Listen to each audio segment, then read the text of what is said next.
Hello, users. Hi. So, real quick before I start this episode of Above It All, I have to say my lips are chapped. They're bleeding.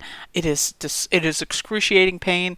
I went to Canvas in South Carolina. It was cold, and I forgot chapstick, and I'm paying the price for it. But also, I would like to see how your hair would fare in a blizzard.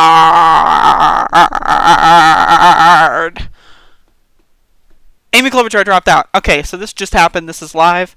Haven't even made a video on Pete dropping out, so I'm just going to throw my opinion here. Fuck him. And then also fuck her. Okay, so I just made, as well, a Super Tuesday prediction video earlier. Definitely go watch this video. It's super cool. And this bitch is fucking hot as shit. I'm just letting you know right now.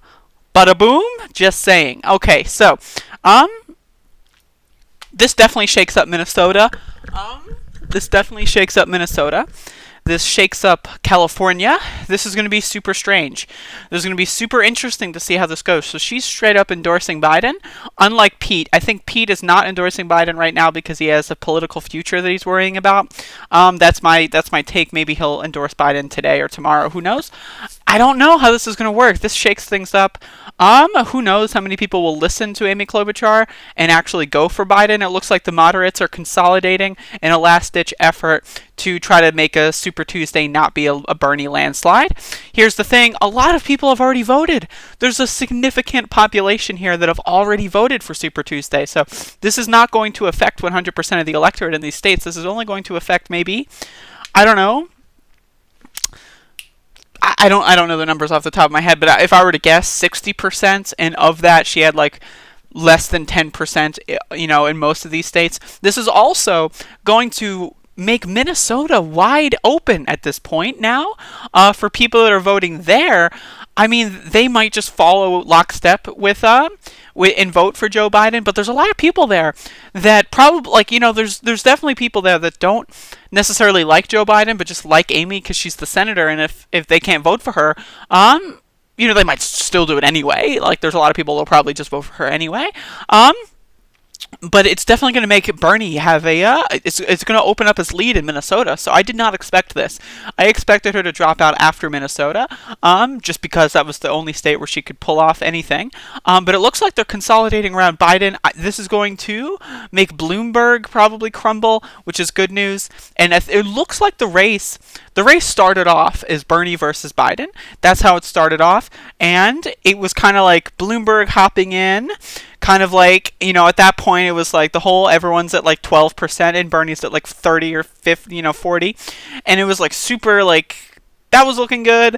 But now it looks like they're consolidating around Biden, and that's kind of problematic. But there's a lot of people that went to vote for Amy Klobuchar because she's a woman. And those people are less likely to go for Biden. They might go to Warren. And so I think this is going to open up California, definitely, for Warren to hit the 15% threshold.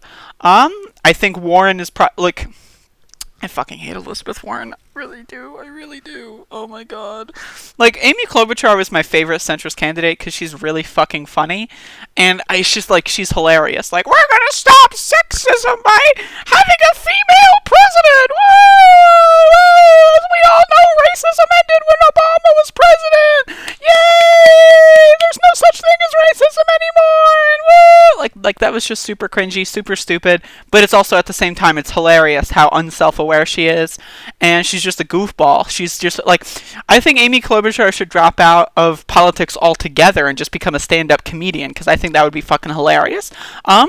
But also, this is huge. This definitely changes up. I mean, it's not huge. It's not whoa, but it's it definitely changes up the dynamic quite a bit going forward. So now it's just, there going to be 4 people, really, that are kind of competing at this point. Tulsi, please drop out. Please, for the love of God, drop out, Tulsi.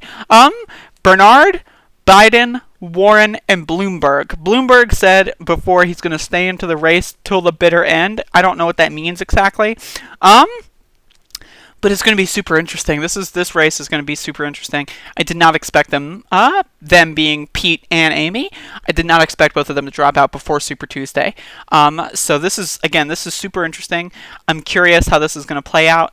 My video here is kind of nullified now, which is a little funny maybe, and I spent 20 minutes of my life on this hardcore analysis. I'm going to give myself a like just because I deserve it. But also it's like one of those things where now I have to make another fucking video. Maybe I'll just do one tomorrow morning. But holy shit, man, this is awesome.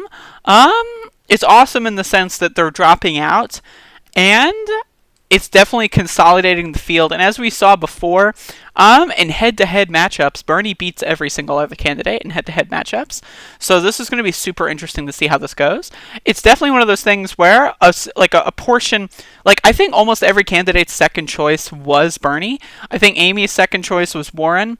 From most of the polls that I've seen. So it's going to be super interesting.